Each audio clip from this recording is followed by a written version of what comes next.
விஜய் வரதராஜ் ஓக்கலுளி ஓக்கலுளி ஓக்கலுளி. அனைவருக்கும் வணக்கம். நீங்கள் கேட்டுக்கொண்டிருப்பது உங்கள் விஜய் வரதராஜின் वक्लुली. आप है तमिल पीपल का लिसनिंग है विजय वरदराज वक्लुली का पॉडकास्ट ये कहना है. வணக்கம் நேயர்களே, இது உங்கள் விஜய் வரதராஜின் ஒக்கலொலி. ஒரு தாங்க முடியாத வலி உங்கள் மனசில் நெஞ்சை அடைச்சிக்கிட்டு வெளியே வர முடியாமல் அப்படியே தொண்டை வரைக்கும் சிக்கிக்கிட்டு, இப்போ நான் அப்படி தான் உட்காந்துருக்கேன். இந்த நடு ராத்திரியில் தூக்கம் வராமல் ஒரு பாரம், ஒரு கல்லை தூக்கி உடம்புக்குள்ளே போட்டு அமுக்கிற மாதிரி ஒரு வெயிட்டு. மனசு ஒரு வெயிட்டுன்னு யாருக்கும் தெரியாது. உடம்பு வெயிட்டு தெரியும், நிறைய தெரியும். தொப்பை வெயிட்டாக இருக்கும், முதுகு வெயிட்டாக இருக்கும், கணக்கும். மனசு கணக்கிறது அது எவ்வளோ கடுப்பு தெரியுமா? அது இந்த மனசு பாரம்பாங்க, மனசு சொம்மாம்பாங்க. அதுக்கு ஒரு வெயிட் ஒன்று இருக்குது, அந்த கணம் நல்லா தெரியும். போட்டு அழுத்தம், அந்த இதயத்தோட ஒரு இடத்துலேருந்து ஒரு பாயிண்ட்டை வச்சு உடம்போட எல்லா நரம்பையும் பகுதியும் போட்டு அழுத்தம். அந்த ஒரு வழியில் இரவு தூக்கம் வராமல் எல்லாத்தையும் யோசிச்சுக்கிட்டு பதில் தெரியாமல் ஒரு தேடலில் நடுவில் மாட்டிக்கிட்டு சிக்கி பல இரவுகள் அந்த மாதிரிலாம் கழிஞ்சிருக்கும். உங்களுக்கும் கழிஞ்சிருக்கும். பதில் தெரியாமல், ஒரு முடிவு கிடைக்காம, ஒரு விடை தெரியாமல், ஒரு கதவை திறக்காமல், ஒரு ஒளி உள்ளே வராமல், ஒரு விடியல் கிடைக்காம, ஒரு தெளிவு இல்லாமல், இப்படி என்ன வேணால் வார்த்தை சொல்லலாம்.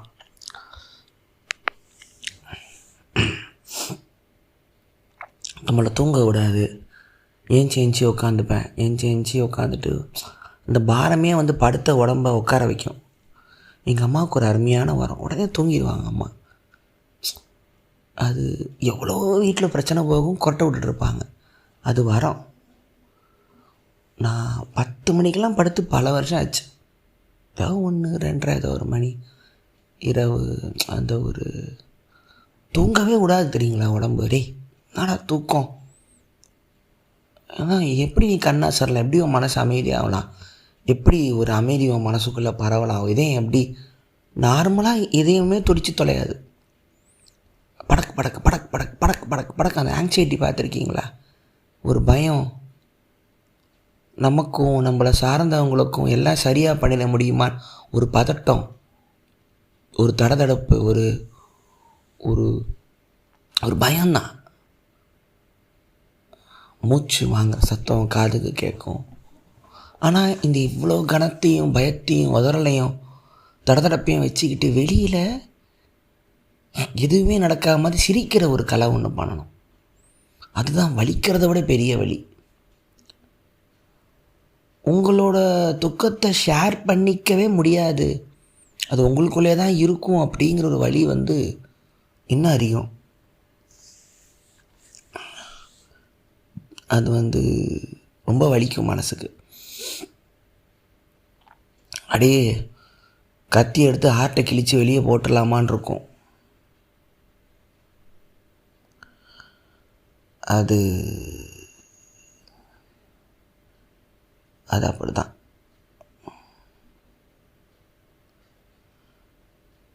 இந்த வலி போயிடாதா, பதில் கிடச்சி மனசு லேசாயிடாதா, ஒரு ஒரு ஒரு ரெக்கை காற்றுல பறக்கிற மாதிரி மனசு ஆகிடாதா.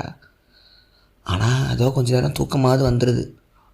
அது இல்லைன்னா யோசிச்சு பாருங்கள். தூக்கம் இல்லை, நீங்கள் நினச்சாலும் உங்கள் உடம்பு ஒரு நம்பருக்கு மேலே தூங்கிடுதில்ல.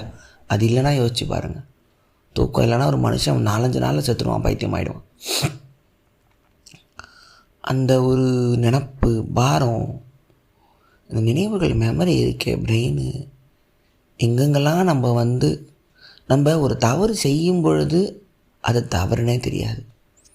கொஞ்சம் நாள் கழித்து அது மெமரியாக பிரெயினில் தேங்கி உட்காரும் போதாச்சு, அன்றைக்கி அப்படி பண்ணிட்டோமே, அன்றைக்கி இப்படி பண்ணி யோசித்து மூளையில் ஓட்டி பார்த்து அதை அப்படியே மூளையில் போட்டு தேய்ச்சி வலித்து நில்லு யோசிக்காதன்னு திருப்பி எவ்வளவு சொல்லியும் அது ஒரு அந்த சோகம் மூளைக்கு ஒரு சுகம் போல். ஆகா சோகமாகறான், நம்ம இன்னும் அவனுக்கு அதிகமாக தருவோம், இன்னும் கிளறி எடுத்து கொடுப்போம் அப்படின்னு யோசிக்கும் போல்.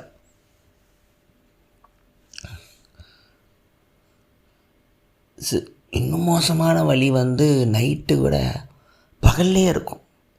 காலைல ஏஞ்ச வினாடியே இருக்கும், மத்தியானத்து சாயந்தரத்து நைட்டு வரைக்கும் இருக்கும். அவ்வளோ வேலை வச்சுருப்போம், அந்த கணம் அப்படியே உடம்புல இருந்துக்கிட்டே இருக்கும். தனியாக நிற்க தோணும், தனியாக சாப்பிட்றது. சில சமயம் எதுவுமே ஒரு ஈர்ப்பே வராது, பசிக்காது, ஈடுபாடே இருக்காது. அப்படியே உலகம் இருண்டு பார்த்துருக்கீங்களா? சிரிச்சுக்கிட்டே இருப்போம், திடீர்னு ஒரே ஒரு எண்ணம் தான் வந்துட்டு போகும், உலகம் இருண்டுரும், பிரைட்னஸே குறையும், எல்லாமே ஒன்றும் இல்லை அப்படின்னு சொல்லிட்டு அந்த நினைவு ஓடி, அதாவது பாஸ்ட்டு ப்ரெசண்ட்டு ஃப்யூச்சர் இல்லைன்றானுங்க.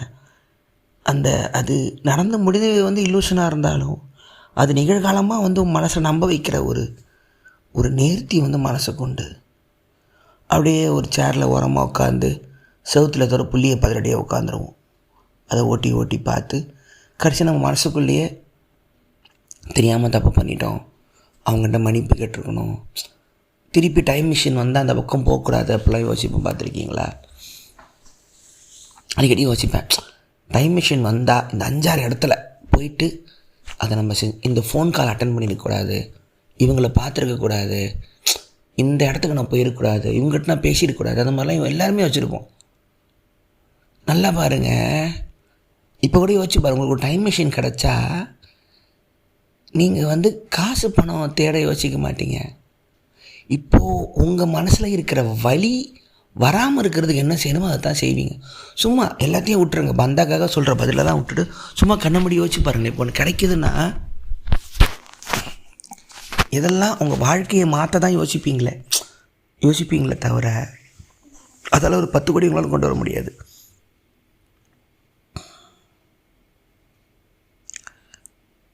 அது வந்து வாழ்க்கையோட சுவாரஸ்யமும் கடுப்பும் அதான்.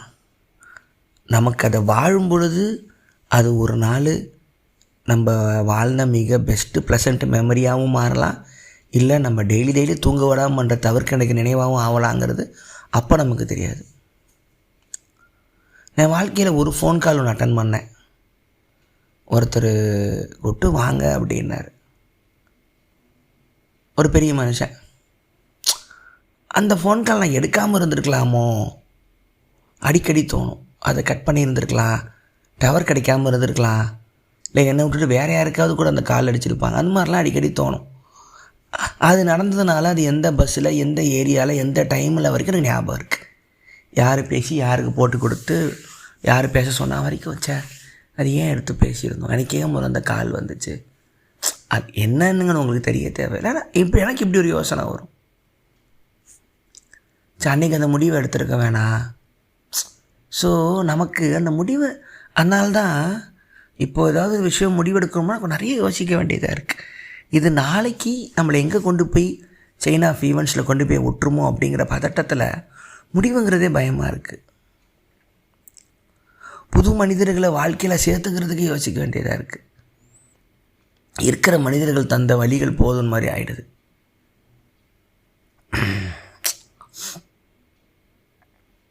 அதனால தான் மனசு ரொம்ப சந்தோஷமாக இருந்தால் நடா பயங்கர ஹாப்பியாக இருக்கும், அழப்போகிறோம் அடுத்து அப்படி நம்ம நம்ப மாட்டோம். நமக்கு எப்போதுமே சந்தோஷமாக இருக்க முடியும் அப்படிங்கிற நம்பிக்கையே நமக்கு யாருக்குமே இருக்காது. அதுதான் இந்த உலகம் வந்து நமக்கு சொல்லிக் கொடுத்த பாடம். ஸோ இப்போ கூட அந்த தூங்க முடியாமல் அந்த பெயினில் தான் உட்காந்துருக்கேன். தூக்கம் வரல, அது என்ன வேணா இருக்கலாம், எதாவது யோசனையாக இருக்கலாம், நினப்பாக இருக்கலாம், கடுப்பாக இருக்கலாம், தோல்வியாக இருக்கலாம், ஏமாற்றமாக இருக்கலாம், பரிதவிப்பாக இருக்கலாம், வருத்தமாக இருக்கலாம், கோவம் பழிவாங்கலதாக இருக்கலாம், ரோஷமாக இருக்கலாம், ஏக்கமாக இருக்கலாம், தனிமையாக இருக்கலாம், விட்டு போன உறவாக இருக்கலாம், கில்ட்டாக இருக்கலாம், பாவ மன்னிப்பாக இருக்கலாம், என்ன வேணா இருக்கலாம். வேறு வகையில் மனசு வரும். ஆனால் மனசுக்கு ஒரு நல்ல விஷயம் இருக்குது, ஒரு 5 நிமிஷத்துக்கு அப்புறம் அதையும் டிவைட் பண்ணி விட்டுடும். நல்லா யோசிச்சு பாருங்கள், உங்களால் ஒரே எண்ணத்தில் ஒரு நாள் ஃபுல்லாக உட்கார முடியாது. வரும், அது ஃப்ளக்சுவேட்டில் வரும், அந்த நீங்கள் முழிச்சு நைட்டு தூங்குகிற கேப்புக்குள்ளே ஒரு 10 முறை வந்துட்டு போயிடும். அந்த 10 முறை வர்றதும் வலிக்கும். அப்படியே உங்கள் மனசில் மின்னல் மாதிரி கீறிட்டு போகும். ஆனால் நடுவில் மனசு மறந்து எதாவது பேசிட்டு திருப்பி அந்த வலிக்கு வரும். திருப்பி அந்த வலிக்கு வரும். ஒவ்வொரு முறையும் வலிக்கு வரும்போதும் மனசு ஒரு நோகுந்துட்டு திருப்பி வேறு இடத்துக்கு போகும்.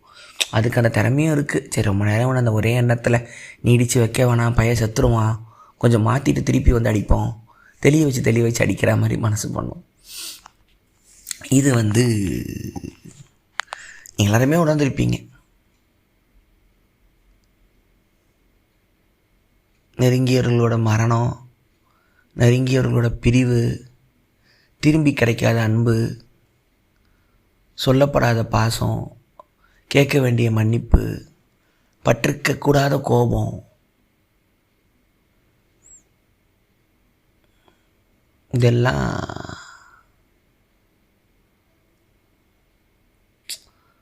அது மனசை உறுத்தும். விட்ட வார்த்தை அதெல்லாம் பயங்கரமாக இருக்கும். தெரியாமல் அன்றைக்கி அந்த வார்த்தை சொல்லியிருக்கூடாதுல்ல அப்படின்னு நம்ம அவங்க அம்மா அப்பாக்கெல்லாம் கிட்டே போய், என் அம்மா அத்தை நம்மளோட பேசுகிறது இல்லைன்னு சும்மா ஏதாவது ஒரு கேட்டு பாருங்கள். அத்தையோ பெரியம்மா அவங்க வீட்டில் யாராவது ஒருத்தவங்க இன்னொருத்தவங்க பேசாமல் இருப்பாங்க. சும்மா கேட்டு பாருங்கள். இதுதான் சொல்லுவாங்க, அன்னைக்கு ஒரு வார்த்தை சொல்லிடுச்சு அப்படிம்பாங்க. அன்றைக்கி தான் ஃபங்க்ஷன் போயிருந்தோம், கல்யாணத்தில் பேசிக்கிட்டு இருந்தோம், அக்கா ஒரு வார்த்தை விட்டுருச்சு சண்டையில். இந்த வார்த்தை விட்டுருச்சுங்கிறது நம்மளோட பழைய ஜென்ரேஷனுக்கெலாம் ரொம்ப முக்கியம். வார்த்தை வாழ்க்கை. விட்டுட்டிங்க, திருப்பி பெறவே முடியாது. சண்டையில் அமைதியாக கூட இருந்துடலாம். ஏதாவது ஒரு வார்த்தை, அந்த வார்த்தையில் சண்டை நின்றும், கப்புச்சிப்பு, எல்லா பக்கமும் ஷாக், அவ்வளோதான். அது மிகப்பெரிய ஒரு ஆயுதத்தை, ஒரு கத்தி எடுத்து நெஞ்ச பொழக்கிற கொலையை விட வார்த்தை விட்டதுங்கிறது காலத்துக்கும். நாவினால் சுட்டபடு வள்ளு ப்ரோ சொன்னது.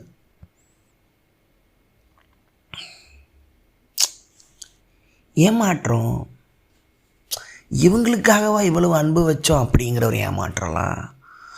நம்ம ஒரு பாயிண்ட் ஆஃப் வியூவில் இருந்திருப்போம் ரொம்ப வருஷம். அது அவங்க வேறு ஒரு பாயிண்ட் ஆஃப் வியூவில் இருந்தாங்கன்னு தெரிய வரும்பொழுது என்னடா. ஸோ மனசோட ஒரு ஒரு யூனிக்கான விஷயம் ஒவ்வொரு மனசும் வேறு. அது ஒரே கோணத்தில் இருக்காது, ஒரே மாதிரி இருக்காது. அந்த ரெண்டு வேறு மனசுங்கள்லாம் ஒரு நட்பாவோ, காதலாவோ, அன்பாவோ, உறவாவோ, ஒரு ஏ யூனியன் பி நடுவில் ஒன்று இருக்கும்ல, 2 செட் டயக்ராம் சேரும்போது அந்த மாதிரி ஒரு இடத்துக்கு வரும். இந்த ஒரு இணைந்த ஒரு கோடு மாதிரி. சில சமயம் அது இன்டென்ஷனே இல்லைங்கிறதும் பொழுதுனா அந்த வழியெலாம் பயங்கரமாக இருக்கும். நம்மளை முட்டாளாக தான் பார்த்துருக்காங்களா, நம்மளை ஏமாலியாக தான் பார்த்துருக்காங்களா, நம்மளை இதுக்காக தான் பழகினாங்களா, இந்த மாதிரிலாம் நம்ம யோசிக்கும் பொழுது அப்போது அந்த மூமெண்ட்டில் நம்ம வாழ்ந்த வாழ்க்கலாங்கிறது அந்த வழி இன்னும் பயங்கரமாக இருக்கும். ஸோ அந்த பெயின் ஒரு இன்டிஸ்கிரைபபிள்.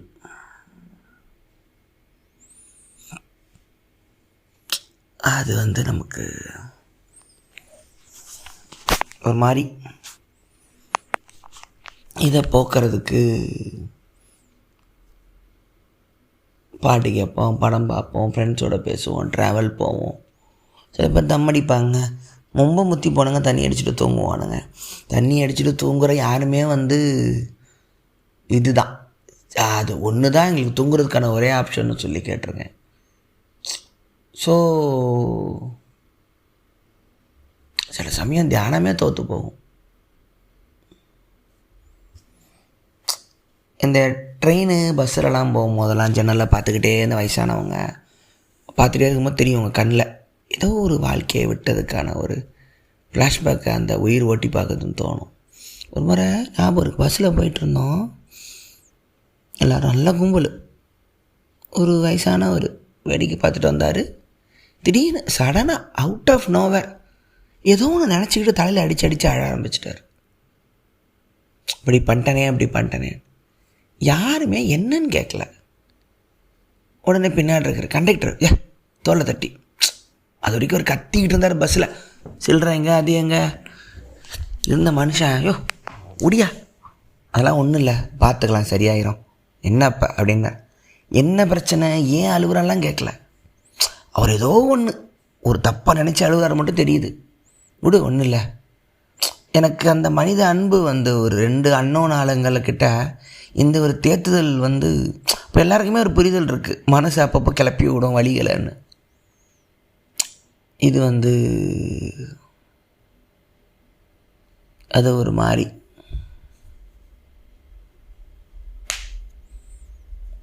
ஆமாம். எனக்குலாம் மெமரி பயங்கரமாக இருக்கும். எனக்கு ஃபஸ்ட்டாக இருக்கும். அன்றைக்கி வீட்டில் பேசிக்கிட்டு இருந்தேன். என் குடும்பத்தோட சொந்தக்காரங்க எல்லா கதையும் சொல்கிறது. 3வது 4வதுல நான் பண்ணிக்கிட்டு இருந்தது எல்லாம் மெமரியில் சொல்கிறேன். அம்மா ஆச்சரியம், எப்போ எனக்கு இவ்வளோ ஞாபகம் இருக்குது தெரிலம்மா, படம் மாதிரி ஃபோட்டோ மாதிரி இருக்குமா எனக்கு பிரெயினில். எல்லாமே வெரிஃபை பண்ணிட்டாங்க. ஆமாம், அவன் சொல்கிறது கரெக்டாக தான் அப்படின்றாங்க.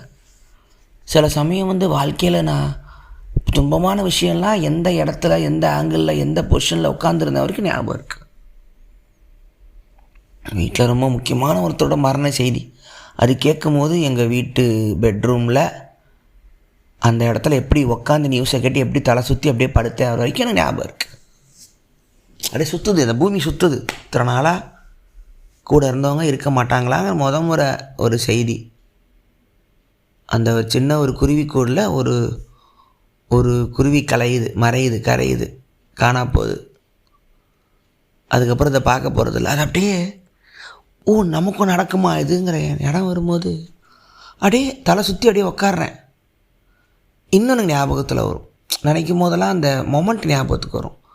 மனசை ஞாபகமாக கொடுக்கும். இந்த விஜய் ஞாபகம் இருக்கா, திருப்பி வாழு அப்படிங்கும்.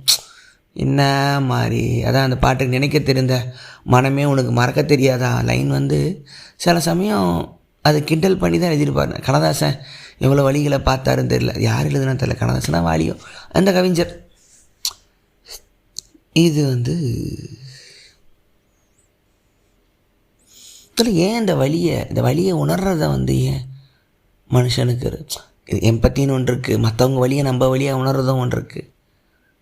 இலங்கையிலையோ பாலஸ்தீன்லேயோ என் ஊர்லேயோ பக்கத்து சந்துலேயோ ஒரு மனிதன் பட்ட கஷ்டத்தை நான் பட்டா மாதிரி நினச்சி ஃபீல் பண்ணுற மக்கள் இன்னும் இருந்துக்கிட்டு தான் இருக்கும். சில பேருக்கு அது இருக்கவே இருக்காது. அது அந்த இருந்தாலும் நமக்கு தனிப்பட்ட வழி என் வழி உனக்கு புரியாதுடா அப்படிங்கிறது ஒன்று தான். அது உனக்கு புரியாதுடா, என் வழி உனக்கு புரியாது. அது உனக்கு ஏன்னா இட் கெனாட் பி கம்யூனிகேட்டடுங்கிறது தான் உண்மை. என்னால் என்ன ஆச்சுன்னு சொல்ல முடியும், என் பெயினை கம்யூனிகேட் பண்ண முடியாது.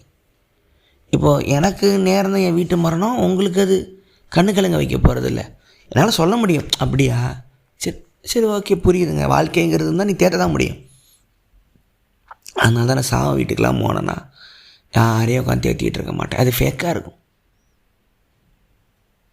அது அவங்களுக்கே தரப்பட்ட பெயின். அதை அவங்க கோத்ரூ பண்ணணுங்கிறது இன்னும் கொடுமை. கோத்ரூ பண்ணி வாம்பாங்க. த்ரூ ஆகி அது அவுட் ஆகி வரும்போது அப்பா அது ஒரு மிகப்பெரிய ஒரு வழி தான் அது. அதனால் தெரில, ரொம்ப நாளாக வலிக்காமல் இருந்துச்சு. இன்றைக்கி பயங்கரமாக வலிச்சுது. அதான் சரி ஆன் பண்ணி பேசுவோம். வலிச்சுக்கிட்டு இருக்கிறவங்களோட பேசி அந்த வழியை பகிர்ந்துக்கலாம். வேறு எதுக்கு இருக்கீங்க எல்லோரும் பாட்காஸ்ட்டில்? அடி வயிறு கல் மாதிரி ஆகும். ஐயோ, அடி வயிறு கலக்குதுங்கிறதுலாம் அடி வயிறு வலிக்கும். மூச்சு சரியாக உடம்புல போகாததுனால அந்த ஆங்ஸைட்டியில் இந்த யோசனையை கட் பண்ணுறதுக்கு என்ன பண்ணுறது? ஜேகேவோட ஓஷோவோட தியானமும் எல்லாம் புரியுது. ஆனால் டெய்லி காலையில் வந்து உட்காந்து தியானம் பண்ணிட்டு உட்கார முடியாதே. பொழப்புக்கு இங்கே நான் வேலை பார்க்குறேனே. வழி observer is the observed, unconditional awareness எல்லாம் புரியுது ஜேகே. என் வழி உனக்கு வருமா அப்படின்னு கேட்க தோணும். அவர் பாவம், அவர் இதோட ஒரு அகண்ட வழியெல்லாம் பார்த்துருக்காரு வாழ்க்கையில். நம்மளாம் ஒன்றும் இல்லை, ஆனால் தோணும் நான் பார்த்ததை நீ பார்த்துக்கியா அப்படிங்கிறத நம்ம வழிக்கு வேணால் சொல்லலாம். பெயின்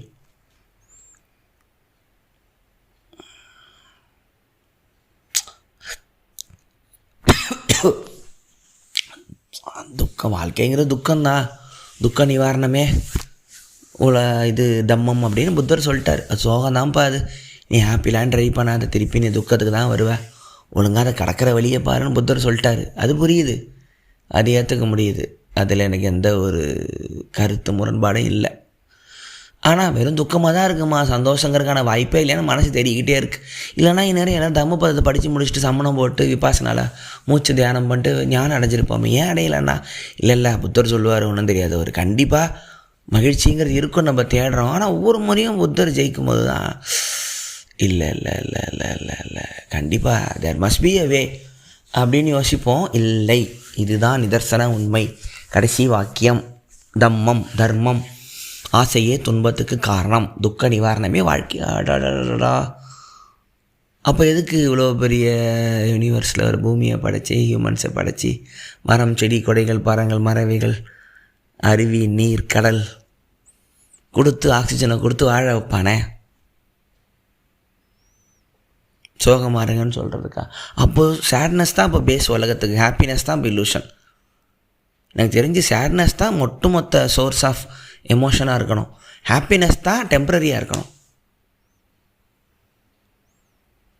ஏன்னா ஹாப்பினஸ் தான் நம்ம தேடி போகிறோம், சேட்னஸ் யாரும் தேடி போகிறதில்ல.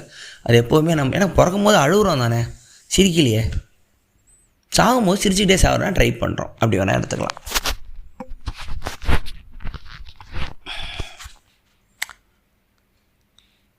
ஸோ அதிகபட்சம் நான் என்ன பண்ணுவேன்னா டிவைட் பண்ணிப்பேன், ரொம்ப போட்டு வலிக்குது டிவைட் பண்ணிப்பேன். ஏன்னா நானே தேத்திப்பேன், செல்ஃப் கான்ஃபிடன்ஸ் குறையும் போது தேத்திப்பேன்.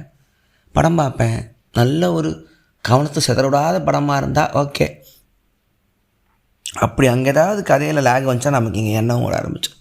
புக்கு படிப்பேன், விளையாடுவேன், வேண்டிப்பேன், கடவுளே ஏதாவது நீங்கள் பண்ணி மாற்றி விட்டு குளிப்பேன், அப்புறம் பாட்டு கேட்பேன். சில சமயம் பாட்டு லைன்ஸ்லாம் சிங்க் ஆகிடுச்சுன்னா இன்னும் கண்ணில் தண்ணி வரும். அது மாதிரி ஏதாவது ஒன்று நடந்துடாதா, இன்றைக்கி நாளாக ஓட்டிட மாட்டோமா, ஒரு 2 நாள் கழிச்சு திரும்பி மனசு நார்மல் ஆகிடும். அது அதான் பெயினோட இது it heals any kind of pain. உடம்பு ஹீல் பண்ணிடும். அது வரைக்கும் ஓகே, நம்ம அன்றைக்கெலாம் அதுக்கெலாம் அவ்வளோ ஃபீல் பண்ணோம்ல அப்படிங்கிற வார்த்தை தான் சொல்கிறோம். ஏன்னா அது அந்த வலிக்கு நம்ம அழும்பொழுது அது பெருசாக தெரியலாம். கொஞ்ச நாள் இதுக்கெல்லாம் அழுதுருக்கோம் பாரு அப்படிங்கும், இதுக்கெல்லாம் ஃபீல் பண்ணியிருக்கோம் பாரு அப்படிம்போம். அது ஒரு உணர்வு தான் அது. அதனால் அடக்கும். அதுக்காக ஐயோ எனக்கு வலி வந்துட போகுது, இது எனக்கு ஒரு கிடைக்காம போயிடுச்சுன்னா, நடக்காமல் இருந்துச்சுன்னா மனசு வலிக்கும்னு சொல்லிட்டுன்னு சேஃப்டியாக வாழ்கிறவங்களும் பார்த்துருக்கேன். வேணாந்தால அப்புறம் ட்ரை பண்ணி நடக்கலைன்னா கஷ்டமாயிடும் வாழ்க்கை. சில பேர் எனக்கு அந்த பெயின்ஃபுல் வாழ்க்கை வேணாம்பா. சில பேர் பெயின் வந்தாலும் பரவாயில்ல, அப்புறம் வாழ்க்கையில் வேறு என்ன தான் இன்ட்ரெஸ்ட் இருக்குதுன்னு இறங்குறவங்க சில பேர், நம்மள மாதிரி ஆளுங்களா. அப்படியும் சாக போகிறோம், வலிங்கிறது நமக்கு பெர்மனெண்ட்டு தான். அதுக்கு பார்த்துக்கிட்டு இந்த அனுபவத்தில் நம்ம தேடாமல் இருக்கலாமான்னு வலியை ஒரு ரிஸ்க் ஃபேக்டரில் வச்சுக்கிட்டே சுற்றுற ஒன்று. அதில் மகிழ்ச்சி தான் சந்தோஷம், மகிழ்ச்சி நிலச்சும் தொலையாது. ஸோ அதுதான். இன்னொன்று, இப்போ என்ன மாதிரி ஆள்லாம் நான் இருக்கிற இடம் ஹாப்பியாக இருக்கணும்னு நான் நினப்பேன், மற்றவங்களும் நினைப்பாங்க அண்ணன் வந்தால் சந்தோஷமாக இருக்கும்னு. எனக்கு மனசு பாரமாக சோகமாக இருக்கும்போது, நான் சோகமாக இருந்தேன்னா அந்த இடமே சுடுகாடாயிரும். அதனால் நான் என்னை வலுக்கட்டாயமாக வம்படிக்கு நான் என்னை சந்தோஷமாக வச்சுப்பேன். அது எனக்கு ஒரு சாபம். இப்போ நீங்களே என்ன பார்க்க வரீங்க, நான் அமைதியாக உட்காந்துருந்தேன்னா என்ன ஜாலியாக பேசுகிற மனுஷன் நம்மளை பிடிக்கல போல், நான் உங்களுக்காகவே நான் சந்தோஷமாக காட்டிக்கணும். எனக்கு எவ்வளோ சோகமாக இருந்தாலும் நிறைய பேர் கெஸ்ட்டாக பார்க்க வரும் போதெல்லாம் அதை செய்வேன். ஏன்னா வேறு ஆப்ஷனும் கிடையாது. அவங்கள ஒரு முறை பார்க்குற சான்ஸாக கூட இருக்கலாம். எல்லாம் போனதுக்கப்புறம் திருப்பி அந்த பாரம் மனசில் உட்காந்துக்கும், திருப்பி பழைய தனிமையாக நமக்குள்ளே சுருங்கி உட்கார அந்த மொமெண்ட் வரும்போது, சார் நமக்கு யாருமே இல்லையே கூட இந்த தோளில் உட்காந்து தேத்தன்னு தோணும். எல்லாரையும் சிரிக்க வைக்கிறவனுக்கு அவனை சிரிக்க வைக்க யாரும் இருக்க மாட்டாங்க. எல்லாரையும் தேத்துறவனுக்கு தேத்த யாரும் இருக்க மாட்டாங்க. ஆனால் ஜெய கிருஷ்ணமூர்த்தி என்ன சொல்லுதுன்னா, look directly at pain and don't try to escape அப்படிங்கிறார். அந்த வலியை கவனிங்க, அதை அப்படியே படம் மாதிரி பாருங்கள், அந்த பெயின்லேயே இருங்க, தப்பிக்காதீங்க அப்படின்றார். ஆனால் அவ்வளோ தூரம் மன தைரியம் நமக்கு இருக்க மாட்டேங்குது. அந்த வலியை நேர்களை சந்திக்கும் பொழுது உடம்பே உருகுலைஞ்சி போகுது. ஒன்றும் ஆகாது, ஹார்ட் ஒன்றும் வெடிக்காது, பயப்படாதீங்கிறாரு ஜேகே. ஆனால் அது எந்த அளவுக்கு அது வந்து அதில் ஒரு அபரிதமான ஒரு அவேர்னஸோ ஒரு மன தைரியமோ அது வேணும் நம்ம பெயினை நம்ம ஃபேஸ் பண்ணுறதுக்கு. ஒன்றும் இல்லை, நம்ம வாழ்கிற வாழ்க்கை எல்லாமே வந்து பெயினை வந்து ஃபேஸ் பண்ணக்கூடாதுன்னு தான். Everyone have their own pain of loneliness. நம்ம குடும்பம், மனைவி, குழந்த, அம்மா அப்பா, வீடு, சொத்து, வேலை, பதவி, கலை, ஆர்ட், போஸ்ட் எல்லாமே நம்ம தனியாக இல்லைல்ல அப்படிங்கிற அந்த வழி தான். ஸோ நம்ம அப்படியே சாவமோ தனியாக போக போகிறோம், அது வரைக்கும் நமக்கு சுற்றியெல்லாம் இருப்பாங்கள்ல அப்படிங்கிற ஒரு பரிதவிப்பு, அந்த ஒரு தனிமையின் வழி தான். ஸோ ஜெயகிருஷ்ணமூர்த்தி அதெல்லாம் ஒன்றும் இல்லை, தனியாக இருங்க, அதுதான் மிகப்பெரிய சுதந்திரம். இதுலேயும் கலந்துக்காமல் இருங்க, தனியாக இருங்க, தனிமையோட அந்த ஒரு சுகத்தை உணருங்கிறாரு. ஒரு வாழ்க்கை அளவில் தனியாக இருக்கலாம், அதை பற்றிலாம் என் பாட்காஸ்ட்டில் பேசியிருக்கோம். மனதளவில் தனிமைங்கிறது மிகப்பெரிய தைரியம். அது எப்படின்னா 100 பேர் சபையில் இருக்கும்போது கூட நம்ம தனியாக இருக்கணும் மனசளவில், ஒட்டு இல்லாமல் ஒன்றும் இல்லாமல். அது ஒரு இலைமேல் தாமரையாக அந்த மாதிரி நடக்கணுங்கிறதுலாம் ஒரு ஞானம் அடைந்த ஒரு நிலையோட ஒரு பரிணாமம் அது. ஸோ அந்த இடம் வந்து தியானம் கூட ஓகே, உட்காந்து கண்ண முடி 1 hour மூச்சை கவனிங்க, வலி போயிடும் கூட ஓகே. உங்கள் பெயினை கவனிங்கிற ஜேகே மேட்டெலாம் ரொம்ப இன்டென்ஸாக இருக்குது. அது வந்து நமக்கு இல்லை. ஸோ ஒரு விஷயத்தை போட்டு மனசில் திருப்பி ப்ளே பண்ணி வேறு ஆங்கிளில் வேறு வசனத்தை பார்த்து மாற்றி பார்த்து அப்படி ஆயிருந்துருக்கலாமோ நம்மளே இல்லை, இந்த ஒரு ஆப்ஷன் தான் ஆயிருந்திருக்கும், அதான் விதி நான் நினச்சிக்கும் போது தூக்கம் மெல்ல கட்டும், அப்படியே தூங்கிடும். அதுதான் வாழ்க்கை அப்படி. ஸோ தெரிஞ்ச தியானம் உதவும், நடக்கிறதோ புக்கு படிக்கிறதோ வேறு ஏதாவது ஒரு ஃப்ரெண்ட்ஸ் கூட மனசு விட்டு பேசுகிறதோ உதவும். 2 நாள் அந்த வலி மறந்துடும், இல்லை அந்த வலி பழகிக்கும். வலி பழகி சராசரி ஆகிடும். அது நமக்கு வலிக்காத அடுத்த முறை அந்த வலி பழகணும். அதுவும் உடம்பு நல்லது தான் பண்ணுது. ஒரு 10 நாளில் பழகின அந்த வலி, அதுக்கப்புறம் அது பெருசாக தெரியாது, இவ்வளோ தான் நாங்கள். ஸோ அந்த 10 நாள் நீங்கள் தாண்டுறது தான் மிகப்பெரிய விஷயம். ஸோ அதான் நீங்கள் ஒரு மாதிரி இருந்துச்சு, சரி ஷேர் பண்ணுவோம், குட்டி பாட்காஸ்ட். ஸோ வலிக்கும், வலிதான் வாழ்க்கை, வலிக்கும். நமக்கு வலிக்கும்னு தெரிஞ்சு அதிகமாகன்றதில்லை, நினச்சி பண்ணுறோம், அது மாறி போகும்போது தான் வலிக்குது. அதுவும் நம்ம கையில் இல்லை, அதனால் வலிக்கும்.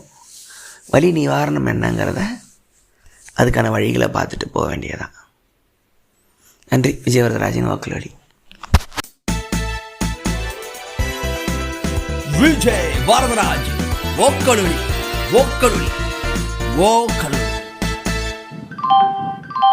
அனைவருக்கும் வணக்கம். நீங்கள் கேட்டுக்கொண்டிருப்பது உங்கள் விஜய் வரதராஜன் வாக்குலொலி. आप है तमिल पीपल का लिसनिंग है विजय वदराज वकील का पॉडकास्ट ये कहना है.